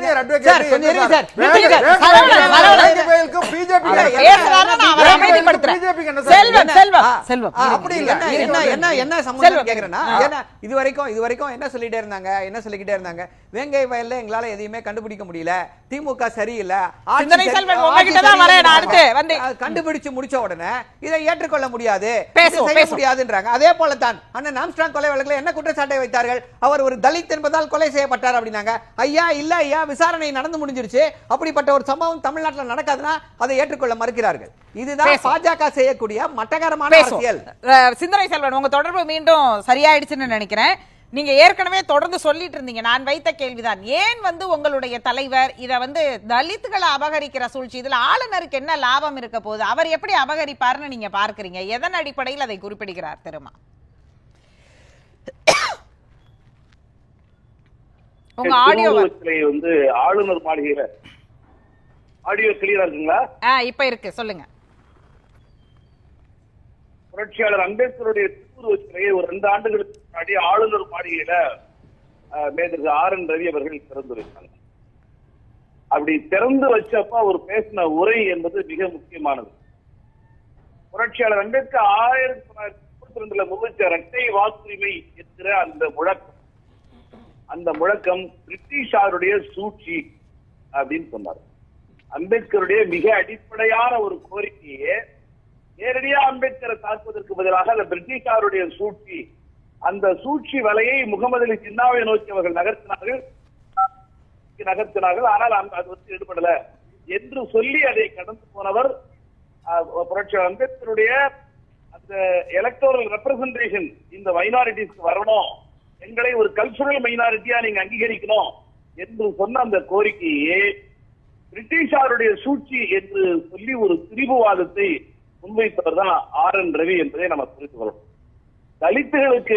தலித்துகளை எம்பவர் பண்றதுங்கிற ஒரு விஷயம் இருக்குல்ல, தயவு செய்து அரங்கத்தில் இருக்கிறவங்களையும் நான் பார்த்து கேட்டுக்கிறேன், தமிழ் சமூகத்தையும் பார்த்து கேட்கிறேன், முதலமைச்சராக இருக்கிற அடிப்படையில் இருந்து தலித்துகளை எம்பவர் பண்றதுன்னு ரொம்ப மலினமா அதை புரிந்து கொள்ள வேண்டாம். மரியாதைக்குரிய அண்ணன் தூத்துக்குடி செல்வன் இருக்காங்க. அண்ணனுடைய ஊர்ல இன்னமும் ஊரு சேரின்னு 2ஆ பிரிஞ்சு இருக்கு. நீங்க வாழற இடம் வேற, நான் வாழற இடம் வேற. என்னுடைய உறவினர்கள் இறந்தா அந்த இடத்தை கொண்டு போய் அடக்கம் பண்றது வேற, உங்களுடைய அடக்க இடம் வேற. நீங்க கும்பிடுற சாமி வேற, நான் கும்பிடுற சாமி வேற. இப்ப கோவிலுக்குள்ளார நுழைய கூட அனுமதிக்க மறுக்கப்படுகிற நிலைதான் இன்றைய வரைக்கும். அண்ணன் செல்வன் மறுக்கிறாரு. ஒருவேளை நகரமயமாதத்தினுடைய விளைவா நகரங்களில் இந்த ஒரு நெகிழ்வுத்தன்மை உருவாயிருக்கலாமே தவிர இன்னைக்கு நம்ம பார்க்கக்கூடிய அத்தனை தமிழ் கிராமங்களையும் நிலைதான் இருக்கு. இந்த நிலையை மாற்றுவது என்பதுதான் உண்மையிலே இல்ல சமூக மேம்பாடு, சமூகத்துக்குள்ள சமூக நீதி, சம வாய்ப்பை உருவாக்குறதுங்கிறது ஒரு பார்வை, அந்த பிரதிநிதித்துவத்தை கொடுக்கறதுங்கிறது இன்னொரு பார்வை. அந்த இன்னொரு பார்வையை நோக்கி ஏன் தமிழ்நாடு நகரல? இல்ல இந்த சூழல்ல எங்களுக்கான பாதுகாப்பு, எங்களுக்கு மட்டுமில்ல உங்களுக்குமான பாதுகாப்பு, நெறியாளருக்குமான பாதுகாப்பு, அனைத்து தரப்பு மக்களுக்குமான பாதுகாப்பு ஒன்றே ஒன்றுதான், அதுதான் கான்ஸ்டியூஷன். அந்த கான்ஸ்டியூஷனையே மறுதளிக்கிற, செயல்படுத்த மறுக்கிற, அதனுடைய நடைமுறைகளை தமிழகத்துல முட்டுக்கட்டை போடுகிறவராதான் மரியாதைக்குரிய நண்பர் ஆர்.என். ரவி அவர்கள் விளங்கி கொடுக்கிறார். அவர் சிதம்பரத்துல பேசுறதுல 2 விஷயம் மிக முக்கியமானது. ஒன்னே, காரல் மார்க்ஸ் 1920 ஒரு கட்டுரை எழுதினாராம், 20 கட்டுரை எழுதினாராம். அந்த கட்டுரையில நீங்க இந்தியாவுடைய கலாச்சாரத்தை ஒழிச்சு காட்டானா இந்தியாவை ஆளும் பிரிட்டிஷாருக்கு அறிவுரை சொன்னதா ஒரு அப்பட்டமான வடிகட்டிய பொய்யை ஒரு மரியாதைக்குரிய இடத்தில் இருக்கிற ஆர்.என். ரவி அவர்கள் சொல்றார். பிரிட்டிஷார் மீதே கடும் விமர்சனத்தை வைக்கிற, ஏகாதிபத்தியங்களின் மீது கடும் விமர்சனங்களை வைத்தவர் இல்ல. திரும்பி இப்ப அவங்க அதுக்கு கவுண்டர் நரேஷன் வைக்க போறதில்ல. ஆனால் இன்னைக்கு சொல்லி இருக்கிற கருத்துக்கு வருவோமே, இந்த கருத்தானது நான் கூட அதை திரும்ப செல்வம் கிட்ட கேட்டேன். நீங்க முதல்ல உங்க கட்சியில தேசிய அளவுல பண்ணீங்களா, மாநில தலைவர்களை உருவாக்குனீங்களா? காங்கிரஸ் இத்தனை முதலமைச்சர்களை உருவாக்கி இருக்குதே கடந்த காலங்கள்ல, பீகார் தொடங்கி பஞ்சாப் தொடங்கி பல முதலமைச்சர்கள் இருக்கிறாங்களே அப்படின்னு. மாயாவதி அவங்களா எமர்ஜ் ஆகி வந்த ஒரு லீடராகவும் இருக்காங்களே. அவர் அதற்கு சொன்னார், தமிழ்நாட்டில் அதற்கான சூழல் இருக்குதா அப்படின்ற ஒரு கேள்வியை வைக்கிறார். அந்த புள்ளிக்கு என்ன அர்த்தம்? அவங்க தரப்புல இருந்தும் அது நடக்கல, இங்கேயும் நடக்கலன்ற இடத்துல இருந்து தானே அதை பார்க்கணும். இந்த கேள்விகள்ல இருக்கிற நியாயத்தை விட இந்த கேள்வி எங்கிருந்து வருகிறது, எந்த நோக்கத்திற்காக முன்வைக்கப்படுகிறது என்பது மிக மிக முக்கியமானது. நான் நல்லா இருக்கணும் அப்படிங்கிறதுல எந்த மாறுபட்ட கருத்தும் இல்ல. அந்த கருத்தை முன்வைத்து எனக்கும் என்னுடைய அண்ணனுக்கும் இடையில சண்டை உண்டாக்குறது இல்ல. அதை நம்ம கிராமங்கள்ல பல இடங்கள்ல பாக்குறோம். இவ்வளவு கஷ்டப்பட்டு இருக்கப்பா, ஒரு 2 ஏக்கர் நிலத்தை நீ கூடுதலா கேட்டு வாங்க கூடாதா என்று சொல்வது என் மீதான அக்கறை அல்ல, என்னுடைய அண்ணனோடு தம்பியோடு மோத விடுகிற ஒரு முயற்சி. அததான் சூழ்ச்சிங்கிறாரா உங்க தலைவர்? ஆளுநர் யாரோட உங்களை மோத விடுறாரு? ஒரே பாதுகாப்பு கான்ஸ்டியூஷன் தான். செக்யூலரிசமே யூரோப்பியன் கான்செப்ட் சொல்லக்கூடிய ஆர்.என். ரவி புரட்சியாளர் அம்பேத்கருடைய உன்னதமான கோரிக்கைகளை RSS சொல்லக்கூடிய RN ரவி, புரட்சியாளர் அம்பேத்கர் பெண்களுக்கு உரிமை வேணும்னு போராடி தன்னுடைய சட்டமைச்சர் பதவியை தூக்கி எறிஞ்சாரு. அந்த சமயத்துல RN ரவியினுடைய மூதாதையர்கள் தான் அங்க வந்து கடுமையா இந்து மகா சபை வந்து மாபெரும் போராட்டத்தில் நடந்துச்சு. பெண்களுடைய உரிமைக்காக அம்பேத்கர் நாடாளுமன்றத்துக்குள்ள போராடிட்டு இருந்தப்ப அதற்கு எதிராக இருந்தவர்கள் RN ரவியினுடைய மூதாதையர்கள். ஆகவே RN ரவியும் அவருடைய சித்தாந்தத்துக்கு பின்னாலும் ஒரு பெரிய வரலாறுக்கு நிறைவா ஒண்ணு சொல்லிடுறேன். நாங்கள் நந்தனை ஒரு மாமன்னனாக கலந்திருக்கிறோம். அதற்கான ஆயிரக்கணக்கான வரலாற்று சான்றுகளை பேராசான் அயோத்திதாச பண்டிதர் நிறுவி இருக்கிறார். ஆனால் அந்த நந்தனுடைய குரு பூஜையிலே கலந்து கொள்வதாக சொல்லிக் கொண்டு வந்த RN ரவி அந்த இடத்தில் நந்தனை ஒரு அடிமை பண்ணையாளாக சித்தரிக்கிற பெரிய புராண கதையாடலை மீண்டும் அங்கே கட்டமைக்க முயற்சி செய்கிறார். ஆகவே வந்து RN ரவி அவர்களது முயற்சி என்பது முழுக்க கலாச்சார பண்பாட்டு ரீதியாக தலித்துகளை தவிடுபொடியாக்கக்கூடிய ஒரு அடிப்படையான அம்சம். ஆகவே RN ரவியிடமிருந்து வருவது அக்கறை அல்ல, எங்களுக்கு இடையில் பகையை மூட்டுகிற எங்களுடைய பிரச்சனையை வைத்து அரசியல் செய்கிற ஒரு அப்பட்டமான சூழ்ச்சி. ஆனா அந்த பிரச்சனை நீங்க சொல்ற இடத்துல இருந்தே நான் அந்த கேக்குறேன். என்னுடைய கைகள்ல சுவாமி சகஜானந்தாவுடைய புத்தகம் இருக்கு. இந்த புத்தகத்துல அவர் 1938 டிசம்பர் 2ஆம் தேதி சட்டப்பேரவையில பேசிய உரை இருக்கு. சட்டப்பேரவையில எங்களை கோவிலுக்குள்ளார உள்ள விடுங்க, ஹரிஜனங்கள் ஆலயங்களுக்கு போகக்கூடாது என்று எந்த வேதமும் மதமும் சொல்லி இருக்கிறதா என்று தெரியவில்லை. ஆனால் சில மடாதிபதிகள் அறிக்கை விடுகிறார்கள் அப்படின்னு கண்டிச்சு அவர் வந்து கோவில் நுழைவு போராட்டத்துக்காக பேசிக் கொண்டிருக்கிறார். ஆக இப்படி சுவாமி சகஜானந்தா ஆன்மீக தளத்தில் ஒரு சம உரிமையும் கல்வி தளத்தில் இந்த மக்கள் மேம்பாடு அடையணுங்கிறதுக்காக நந்தனா கல்விக் கழகத்தையும் உருவாக்குறவர். அவருடைய பெயரால நீங்க சொல்ற மாதிரி சம உரிமை, அதாவது நீங்க சொல்ற மாதிரி கல்வி அறிவு, இங்க சமூக நீதி தளம், இது எல்லாமே ஒரு பக்கம் பேசுறோம். ஆனால் இன்னைக்கும் செய்திகள்ல நீங்க சொன்ன அதே நந்தன் உதாரணத்தையே நான் சமீபத்துல அந்த திரைப்பட அடிப்படையில இருந்தே இந்த கேள்வியை வைக்கிறேன். நந்தன் என்ற அந்த திரைப்படம் என்னத்தை பேசிச்சு? பட்டியலின மக்களுக்கான அதிகாரத்தை தான் பேசிச்சு. அந்த அதிகாரம் மக்களால் தேர்ந்தெடுக்கப்பட்ட பிரதிநிதியா இருக்கக்கூடிய உள்ளாட்சி அமைப்புகள்ல இருக்கக்கூடியவர்கள் படக்கூடிய வழிகளை தானே அது பேசிச்சு. அந்த வழி இன்னும் கிராமங்கள்ல உள்ளாட்சி அமைப்புகள்ல இருந்துகிட்டே இருக்கு இல்லையா? அதுவும் இதுல, அதாவது முதலமைச்சர்ங்கிறது அதோட ஹையஸ்டா இருந்தாலும் உள்ளாட்சி அமைப்புகள்ல அவங்களால கொடியேற்ற முடியல, இன்னும் வந்து சேர்ல உட்கார கூட முடியலங்கிறதெல்லாம் நம்ம கண்கூடா பாக்குற செய்தி தானே. நான் பதில் சொல்லிடுறேன்.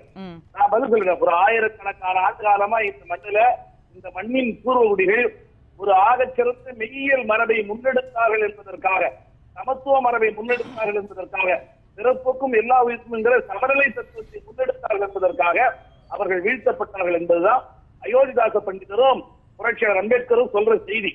1000-2000 ஆண்டு காலமாக எங்களை வீழ்த்ததற்கான நதிவலையை பின்னிக் கொண்டிருந்த சனாதன கும்பலை போற்றுகிற ஒருவர், அந்த சனாதனமே பண்பாட்டின் உச்சம் என்று சொல்லுகிற ஒருவர், அந்த அடிப்படையில வள்ளலாரை களவாட முயற்சிக்கிறவர், ஐயன் திருவள்ளுவருக்கு காவித்தாயம் அடித்து அவரையும் களவாட முயற்சிக்கிறவர், சுவாமி சகஜானந்தாவையும் தன்மையப்படுத்த முயற்சிக்கிற ஒருவர் எங்கள் மீது அக்கறை வடிக்கிறார் என்று சொன்னால், தமிழ்ல ஒரு பழமொழி இருக்கிறது, ஆடு நடைகிறதே என்று போனாய் அழுகிறது என்கிற பழமொழியை விட வேறு எந்த பதிலையும் எங்களால் சொல்ல முடியாது. நடைமுறை ரீதியாக தமிழகத்துல ஒரு பொலிட்டிக்கல் எம்பவர்மெண்ட் வேணுமான்னு சொன்னா நிச்சயமாக வேண்டும். அதற்கான பணிகளை திமுக செய்திருக்கிறதா என்று சொன்னால் அது நடைமுறை சார்ந்த கேள்வி. பல்வேறு பணிகளை செய்திருக்கிறார்கள். நிறைவா ஒண்ணே சொல்ற, 2 நாட்களுக்கு முன்னாடி 500 தொழில் முனைவோர் கலந்து கொண்டிருக்கிற ஒரு மாபெரும் தொழில் முனைவோர் கூடலை மாநாட்டை தமிழ்நாட்டில் சட்டமில்லாமல் திமுக செய்திருக்கிறது. சென்னை ட்ரேட் சென்டர் அப்படின்னா அங்கெல்லாம் இது வரைக்கும் நம்ம நுழைஞ்சதே கிடையாது, போய் பார்த்ததே கிடையாது. அந்த சென்னை ட்ரேட் சென்டரை 2 நாள் முழுமையாக வைத்துக் கொண்டு பட்டியல் சமூகம் பழங்குடி மக்களுடைய தொழில் முனைவோர்களை மாத்திரம் தேசிய அளவில் திரட்டி இங்க அவர்களுக்கு இடையில் ஒரு கலந்துரையாடலை உற்சாகத்தை ஊட்டக்கூடிய பணியை திமுக செய்திருக்கிறது. கடந்த 3 ஆண்டுகளில் 160 உயர்கல்வி மாணவர்களை வெளிநாட்டுக்கு அனுப்பி ஒரு மாணவருக்கு 36 லட்சம் ரூபாய், ஒரு மாணவருக்கு 36 லட்சம் ரூபாய் சொல்லிட்டு இந்த கடந்த 3 ஆண்டுகளில் 160 மாணவர்களை வெளியே அனுப்பி இருக்கிறது திமுக. திமுக மீது நடைமுறை சார்ந்த விமர்சனம் இருக்கலாம், ஆனால் கொள்கை சார்ந்த விமர்சனம் எங்களுக்கு இல்லை. ஆனால் RN ரவி அவர்கள் மீது அடிப்படை கொள்கையிலேயே நாங்கள் புறப்படுகிறோம். லெனின், நான் உங்ககிட்ட வர்றதுக்கு முன்னாடி ஒரு சின்ன கேள்வி மட்டும் ரவீந்திரன் துரைசாமிட்ட. அதாவது சரவணன் சொன்னது அதுதான் லெனினுக்கான ரிலே பேட்டனும் கையில கொடுக்க போறதும் கூட. அவர் ஒண்ணு சொன்னாரு, உத்தரப்பிரதேசத்துல ஒரு சோசியல் இன்ஜினியரிங் பண்ணி வெற்றி கண்டிருக்கு பாஜக. அதாவது உயர் வகுப்பு சமூகத்தினரையும் பட்டியலின சமூகத்தினரையும் ஒன்றிணைக்கிற ஒரு சோசியல் இன்ஜினியரிங். நீங்க தான் சோசியல் இன்ஜினியரிங் நிறைய பேசுவீங்க. அப்படியான ஒன்று தமிழ்நாட்டுக்கு சாத்தியமா? எப்படி லெனின் மறுப்பாரு. அதுக்கு முன்னாடி அதுக்கு உங்களுடைய பதில் எனக்கு தேவை. தமிழ்நாட்டில் அதற்காக இன்னும் நிறைய தூரம் ஓட வேண்டியது இருக்குது. அன்னைக்கு வந்து கல்யாண் சிங்னு ஒரு தலைவர் வந்து பாஜக கிடைச்சாரு. அவர் என்ன ஜாதின்னே யாருக்கும் தெரியாது. கல்யாண் சிங் ஆக்சுவலாக பிக்கரிங் எண்ணி பன்றி மேய்க்கக்கூடிய ஒரு சமூகத்தை சேர்ந்தவர் தான் லோத். அவரை வந்து இந்துவாக தான் பார்த்தாங்க, ஜாதி கடந்து அவரை பார்த்தாங்க. இந்த கல்யாண் சிங்கோட வெற்றி தான் யூபியில் வந்து பாஜகவுக்கு அடித்தளம். அப்படி ஒரு அடித்தளம் இங்கே ஆரம்பத்திலே கிடைச்சிருக்கணும். அதை வந்து ஒரு மிலிட்டன்ட் பார்ட்டி மாறி மாறி திமுக அண்ணா திமுக கூட்டணி போய் 4 சீட்டு கிடைச்சா போதும் இன்னைக்கு அந்த ஒரு சூழ்நிலைக்கு போனதுனால அந்த யூபியில் உள்ள மிலிட்டன்சி இங்கே உள்ள கட்சிக்கு இல்லை என்றாலும் அந்த பழைய செட்பேக்கை சரி பண்ணி அதற்கான முயற்சியில் ஈடுபடுறதுக்கு வாய்ப்பு இருக்குன்னு நான் கருதுறேன். இளநின் இங்க அது இல்லைன்னு அவர் சொல்றாரு, பெரிய லாங் ரன் அப்படின்னு சொல்றாரு. ஆனால் இங்கே தொடர்ந்து வைக்கப்படுகிறது பட்டியலினம் சார்ந்த, அதையும் சரவணனே ஓப்பன் பண்ணார். அதை ரொம்ப ஓப்பனாகவே அதை சொன்னார். அது ஆம்ஸ்ட்ராங் கொலையில் தொடங்கி வேங்கை வயல் பிரச்சனைகளை தொடங்கி பாஜக அதை அரசியல் கண்ணோட்டத்தோட பார்க்குது. அதற்குள்ள ஒரு வாக்கு வங்கி அரசியலை அவங்க கன்சாலிடேட் பண்ண ட்ரை பண்ணுறாங்க அப்படின்னு சொன்னார். இந்த கேள்வியோட இதற்கு முன்பு பட்டியலினத்தில் இருக்கிறவங்களை வந்து பிசியில் சேர்க்கறது ஓபிசியில் சேர்க்கறதுன்னு 2-3 ஆண்டுகளுக்கு முன்பு மதுரையில் வந்து அமித்ஷா பேசிட்டு போனது இன்னைக்கு வரைக்கும் அதை கிருஷ்ணசாமி குறிப்பிட்டு கொண்டே கோரிக்கையாக வைத்துக் கொண்டே இருக்கிறார். இந்த இரண்டும் இங்கு சாத்தியமா? இது லாங் ரன்ல சாத்தியம் இல்லை, இதற்கான வாய்ப்பு இங்க இருக்கா? என்ன விஷயம்னா, கவர்னர் ஒரு கான்ஸ்டியூஷன் போஸ்ட்னர் நண்பர் நம்ம செல்வம் உண்மை. ஆனால் தமிழ்நாட்டுடைய நிலைமை என்னென்னா ஒரு கன்ஃபியூஷன் போஸ்டாக போச்சுது. எல்லாவற்றிலையும் ஒரு குழப்ப நிலையை உருவாக்குவது, அந்த குழம்பிய நிலையில் ஆர்எஸ்எஸ்னுடைய சித்தாந்தத்தை உள்ளே கொண்டு வருவதற்கான எல்லா முயற்சியும் எடுக்கிறார். நீங்கள் தமிழ்னு எடுத்துக்கிட்டிங்கன்னா திருவள்ளுவர் சொல்லலாம், வள்ளலார் சொல்லலாம், சங்க இலக்கியங்களை சொல்லலாம். நம்ம மரபே வந்து சமூக மாற்றத்துக்கான மரபு, முற்போக்கு மரபு. அதிலிருந்து சுவரித்ததான். இன்னும் ஆன்மீக விஷயம் எடுத்திங்கன்னா சித்தர்கள் மாதிரி ஒரு கழக குரல் எங்கேயுமே கிடையாது.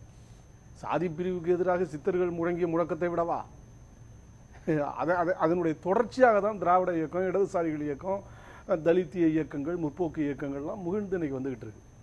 விஷயம் என்னன்னா, நீங்களே குறிப்பிட்டீங்க 15 முதலமைச்சர்கள் இருக்காங்க, அதில் ஒருத்தர் கூட பட்டியல் இல்லை. 15 முதலமைச்சர்கள் இருக்கிற இடத்துல பார்ட்டி ஆஃப் டிஃபரன்ஸ்னு தங்களை மாறுதட்டுகிற ஒரு கட்சியால் ஒரு தலித்த முதல்வராக நிறுத்த முடியல. 28 கவர்னரில் ஒரு கவர்னர் கூட தலித் இல்லை.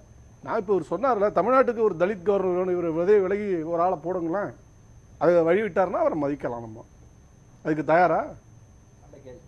அவர் ஏன் தலித்தை விடலாமே கவர்னரா? கான்ஸ்டியூஷன் போஸ்ட்டில் நண்பருக்கும் சந்தோஷம் தான். அது போட்டு இவரை எடுத்துருங்க. இதுதான் ஏற்கனவே நாகாலாந்துல இருந்து அங்கே ஒரு குடிமை பிடி சண்டையை போட்டு விட்டு வந்துட்டாரு. எங்களுக்கு பயம் இல்லைங்க, அவர் தான் பயந்துகிட்டு இருக்காரு. ஏன் நாங்கள் ஏன் பயப்படணும்? ஜனநாயகத்தில் நீங்கள் நல்ல தெளிவான உங்களுடைய திட்டங்கள் இருக்குமே, ஆனால் வாங்க, களத்துக்கு வாங்க, போராடி பார்ப்போம், தயாராக இருக்கிறோம். ஆனால் கவர்னருங்கிற கான்ஸ்டியூஷன் போஸ்ட் இருக்குல்ல, அதை பயன்படுத்தாதீங்க. அதை சேஃப்கார்டாக பயன்படுத்திக்கிட்டு எதிர்த்தாக்குதல் வர்ற போது அதில் போய் ஒளிஞ்சிக்கிறது, ஆனால் நீ வந்து தாக்கிட்டு ஓடுறது, இது ஒரு மோசமான தன்மை. இதைத்தான் நம்முடைய இந்த கருத்தை இன்னொரு கண்ணோட்டத்துல பார்க்கலாம் இல்லையா? அந்த சமூகத்தை கை தூக்கி விடுற ஒரு எண்ணத்திலிருந்து ஆளுநர் சொல்கிறார் அப்படிங்கிற இடத்துல இருந்து கை தூக்கினதை தான் பார்த்தோமேங்க. நம்ம ராம்நாத் கோவிந்த் போன பூரி கோயிலில் வந்து தண்ணி ஊற்று, அதுவும் என்ன சொல்ல போனா பசுவினுடைய புனித மூத்திரத்தை ஊற்றி கழுவுன தகவல்லாம் வந்துச்சுல்ல. கைம்பெண்ணாக இருக்கிறார் அவர், பட்டியல் பழங்குடியினத்தவர், நாடாளுமன்றம்னா அவர் தான் முதல்ல ஃபர்ஸ்ட் பர்சன் இன் பார்லிமெண்ட்னா போத் ஹவுஸ் அவர் தான். கூப்பிடலையே, நீங்கள் ராமர்கள் கூட கூப்பிடாம போங்க, அது உங்கள் இஷ்டம். ஆனால் இதுக்கு முன்னாடி காங்கிரஸ் காலத்தில் கோவில்கள் அது மாதிரி புனரமைக்கப்பட்ட போது குடியரசுத் தலைவர்கள் பங்கேற்றிருக்கிறார்கள். குஜராத்தில் பல கோவில்கள் புனரமைக்கப்பட்டது, தாக்குதலுக்குள்ளான கோவில்கள்லாம். அதெல்லாம் யார் போனது? அங்கே எல்லாம் இப்போ ஜனாதிபதிகள் தான் போயிருக்காங்க. அப்போ நீங்கள் அதில் காட்டலையே. சரி, அதெல்லாம் விடுங்க. கவர்னரை விடுங்க. இன்னைக்கு group 1 group 2 services secretaries, assistant secretaries, இதுல எல்லாம் எத்தனை பேர் தலித் இருக்காங்க? மோடி பிற்படுத்தப்பட்டவர்கள் எவ்வளவு பேர் இருக்காங்க? மோடி பிற்படுத்தப்பட்ட பிரதமர். ஆனா நீங்க என்ன பண்றீங்க?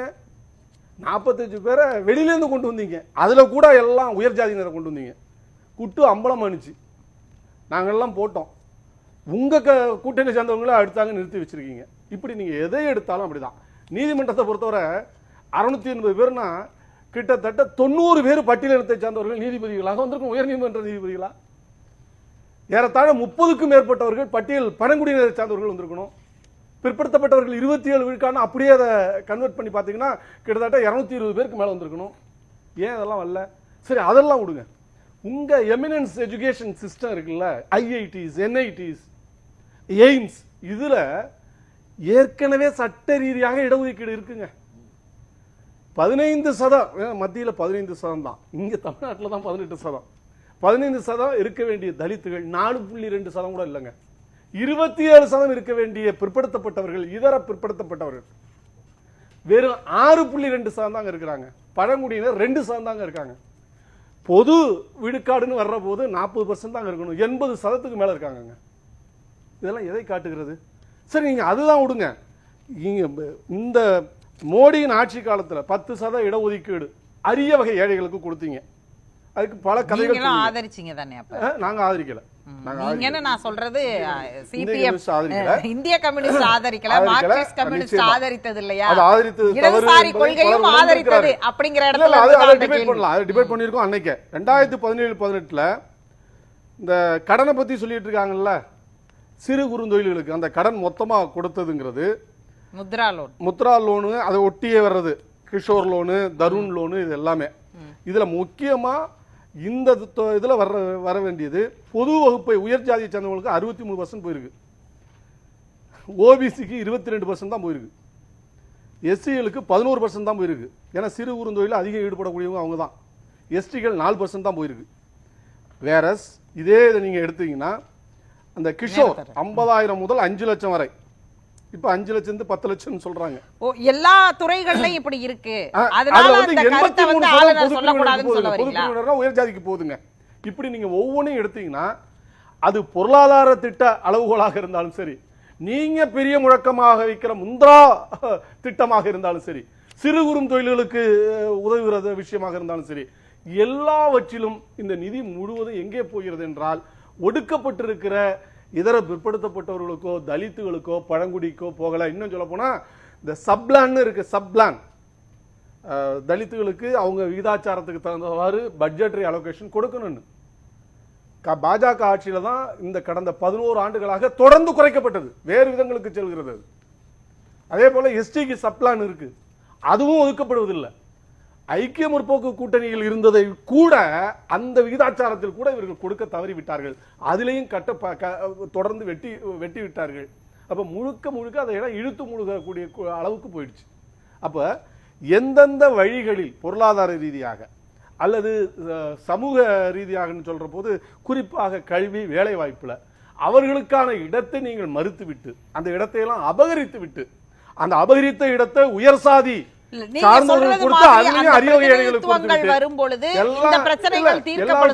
பந்தி வைத்து விட்டு இங்க வந்து தீர்க்கப்படாதா? இப்ப ஒரு முதலமைச்சராக பாருங்க,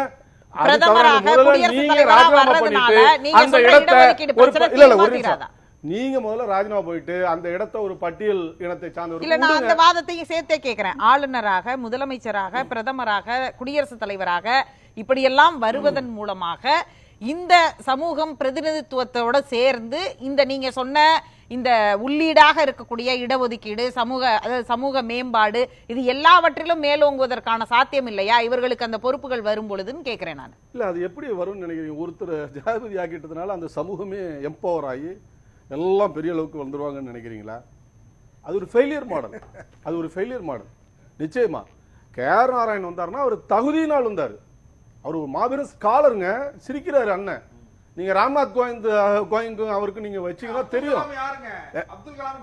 பேசுறது எங்க?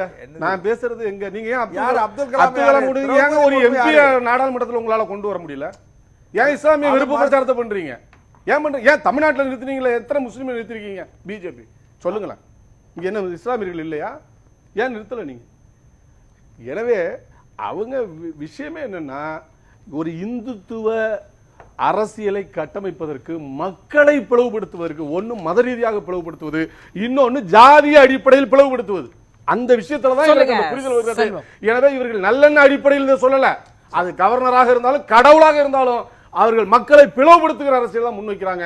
இது மக்களினுடைய ஒற்றுமைக்கு எதிரானது. நான் கேட்கிறேங்க, தமிழ்நாட்டில் பல்வேறு முயற்சிகள் நடந்துகிட்டு இருக்கு. சமூகம் படிப்படியாக வளர்ந்துகிட்டு இருக்கு. இன்னைக்கு அதிகமா ஒரு தலித் ஆக்டிவ் பாலிடிக்ஸ் பாத்தீங்கன்னா தமிழ்நாடு தான் நம்பர் 1. நம்ம விட பஞ்சாப் 33% தலித் மக்கள் அதிகம் இருக்கிற இடம். ஆனா அதை விட 30 மடங்கு அதிவேக ஆற்றலோடு தலித் அரசியல் களம் காண்கிற இடமாக தமிழ்நாடு இருக்கிறது. நீங்க அதுக்கு அடுத்து தென் மாவட்டங்கள் வருகிறது, தென் மாநிலங்கள் வருகிறது. அப்ப இதெல்லாம் எதை காட்டுகிறது?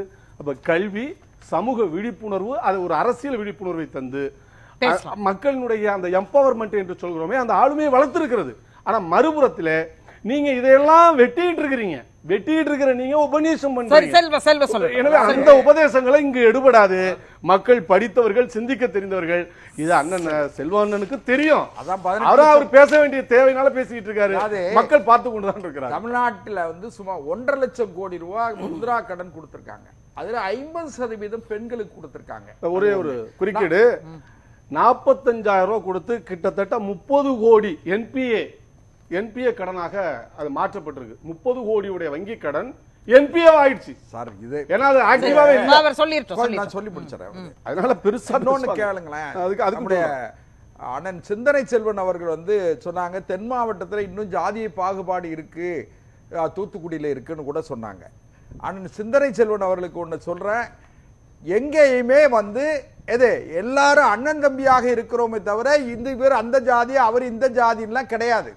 நீண்ட காலமாக ஒருவர் கடைப்பிடிக்க பழக்கத்தில் இருக்கிற ஒரு மயானத்தில் அவங்க அடக்கம் பண்றாங்க, இவங்க அடக்கம் பண்றாங்க, இப்படி தான் இருக்குமோ தவிர பொது சுடுகாடு இருக்கிற இடத்தில் இன்னும் அப்படி இருக்கிற பொது சுடுகாடு இருக்கு. அது அண்ணன் சிந்தனை செல்வனுடைய கவனத்துக்கு சொல்றேன். ஏன்னா அவர் மேல எனக்கு ரொம்ப மதிப்பு உண்டு. ஒன்னு. ரெண்டாவது, மதுரை மீனாட்சி அம்மன் கோவில்ல வைத்தியநாத ஐயரை உள்ள அழைச்சிட்டு போறதுக்கு ஐயா கக்கனும் ஐயா பசுமன் முத்துராமலிங்க தேவரும் தான் காரணமா இருந்தாங்க. இன்னும் நீங்க ஜாதி சொல்லிட்டு இருக்காதீங்க. இன்னும் தென் மாவட்டத்துல தேசிய இயக்கத்தினுடைய முடிவு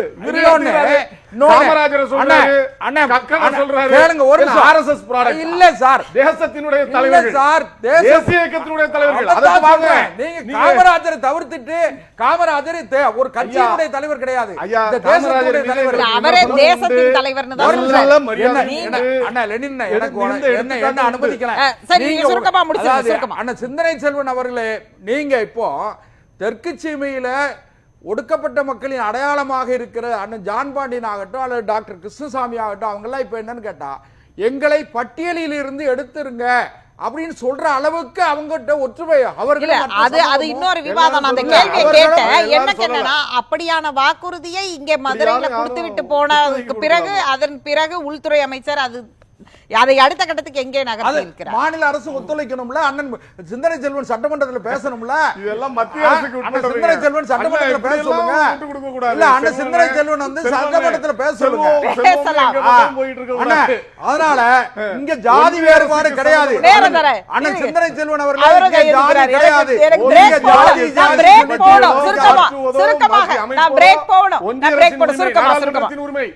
சிந்தனை செல்வன் குறுக்கிட்டீங்க. மரியாதைக்குரிய அண்ணன் செல்வம் அவர்கள் சொல்றதுக்கு எல்லாம் பதில் சொல்றதுக்கு இந்த நேரத்தில் நேரம் இல்ல. அண்ணன் சொன்ன பல கருத்துக்களை உடன்படுகிறேன், சில கருத்துக்களை நான் மாறுபட்டு சொல்ல விரும்புறேன். ஆனா இன்னைக்கு ஆளுநர் குறித்து நான் பேசுறது ஒன்றை நான் சொல்ல விரும்புறேன். ஆளுநர் நந்தனார் ஆதி திராவிட மாணவர் பள்ளிக்கு வந்தாரு. அவருக்கான சமையலர்களை கொண்டு அவர்களை வைத்து அந்த ஒரு அருமையான வெஜிடேரியன் சாப்பாட்டை தயார் பண்ணி வாழை இலை போட்டு சாப்பிட்டு அவர் போனார்.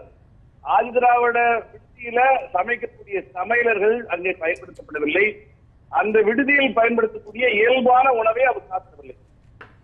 இதை கருணை என்று புரிந்து கொள்வதா? எங்களுக்கு ஒருவேளை சாப்பாடு போட்டால் நாங்கள் புரியுறதா, அல்லது எங்களோடு சாப்பிடுவதில் அவர் வெளிப்படுத்திய தீட்டாமையின் வடிவம் என்று புரிந்து கொள்வதா அப்படிங்கிறதா இந்த கேள்வி. ஆளுநர் ஆர் என் ரவி வெளிப்படுத்துகிற எந்த உணர்வும் தரிசனத்தின் பார்ப்பட்ட உணர்வு அல்ல. எங்களுக்கு ஒரே பாதுகாப்பு கான்ஸ்டியூஷன் தான். கான்ஸ்டியூஷனுக்கு எதிரானவர், கான்ஸ்டியூஷனுக்கு எதிரான சக்திகளுடைய குரலாக அவர் வெளிப்படக்கூடியது. இது சம்பந்தமா எக்ஸ் தளத்துல ஒரு கேள்வியை முன் வச்சிருந்தோம். ஆளுநரின் கருத்து தலித்களை அபகரிக்கும் சூழ்ச்சி என திருமாவளவன் கூறுவது அரசியலுக்காக சித்தாந்த முரண், ஆளுநர் கூறுவதால்னு 3 ஆப்ஷன்கள் எக்ஸ் தளத்துல கொடுக்கப்பட்டிருக்கு. மக்கள் என்ன சொல்றாங்க அப்படிங்கறத சிறிய இடைவேளைக்கு பிறகு கேள்வி நேரம் நிகழ்ச்சியில் விவாதிக்கலாம்.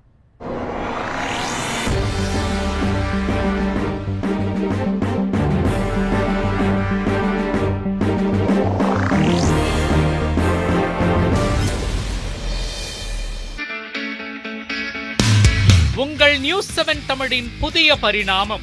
டிஜிட்டல் யுகத்தில் சமூக வலைதளங்களில் முன்னணி ஊடகமாக முத்திரை பதித்துக் கொண்டிருக்கும் உங்கள் news 7 Tamil YouTube, Facebook, Instagram, ShareChat, X போன்ற தளங்களை தொடர்ந்து தனித்துவத்துடன் செய்திகளை விரைவாக வழங்க வாட்ஸ்அப் சேனலாக உங்கள் உள்ளங்கையில் உண்மை செய்திகளை உடனுக்குடன் பெற வாட்ஸ்அப்பில் பின்தொடருங்கள். நாளுக்கு நாள் தீவிரமடையும் செய்தி என்ன? திமுகவை பொறுத்த வரைக்கும் அரசுங்கிற பொறுப்புல இருக்கிற போது அவங்க வந்து ஆதிவாசி ஒருத்தரை வந்து சீஃப் மினிஸ்டர் ஆக்கிட்டாங்க. கருத்தை சொல்லுவதற்கு உரிமை இருக்கிறது.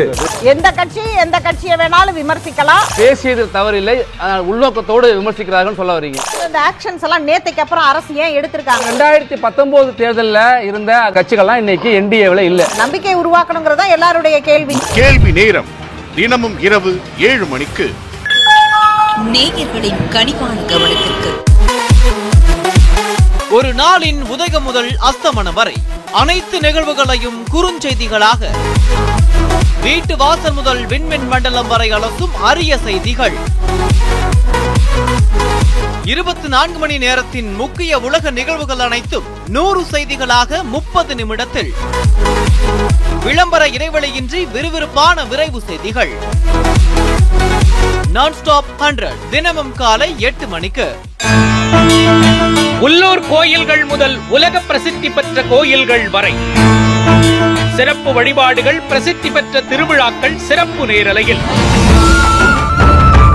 பல்வேறு கோவில்களில் நடைபெறும் அனைத்து நிகழ்ச்சியும் தொகுப்பாக ஆன்மீக செய்திகள் என அனைத்தும் உங்கள் உள்ளங்கையில். நியூஸ் 7 தமிழ் பக்தி ஆன்மீக பயணத்தின் டிஜிட்டல் முகவரி. உடல் நலம் குறித்த சந்தேகமா? சிகிச்சை முறைகள் குறித்த குழப்பமா? உடல் நலம்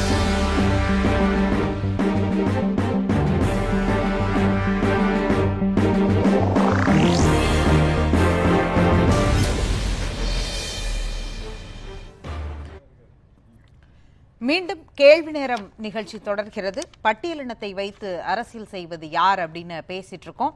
அது சம்பந்தமா இன்னைக்கு எக்ஸ் தளத்துல ஒரு கேள்வியை வச்சிருந்தோம். ஆளுநரின் கருத்து தலித்களை அபகரிக்கும் சூழ்ச்சி என திருமாவளவன் கூறுவது ஆளுநர் கூறுவதால் 11%, அரசியலுக்காக 16%, சித்தாந்த முரண் 73%.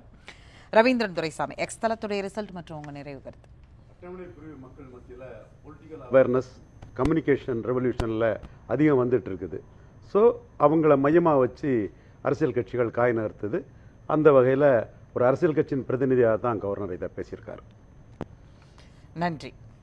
செல்வம், இந்த ஒரு அரை நிமிடம் 1 நிமிடத்தில் கிடைக்கிற அந்த தகவல்களை நம்ம அதை பெருசாக எடுத்து பேசுறதுக்கு இல்லை. அதே நேரத்தில் பாரதிய ஜனதா கட்சியை பொறுத்தவரையில் தமிழ்நாட்டில் ஒரு 18.5%, 82 லட்சம் மக்களுடைய நம்பிக்கையை பெற்ற கட்சி, நாளை ஆட்சி அதிகாரத்தை தீர்மானிக்க போகிற கட்சி. எங்களுக்கு ஜாதி பாகுபாடு இல்லை, நாங்கள் அனைவருக்குமானவர்கள், எல்லோருக்கும் எல்லாம் கிடைக்க வேண்டும் என்கிற எண்ணம் உள்ள கட்சி பாரதிய ஜனதா கட்சி.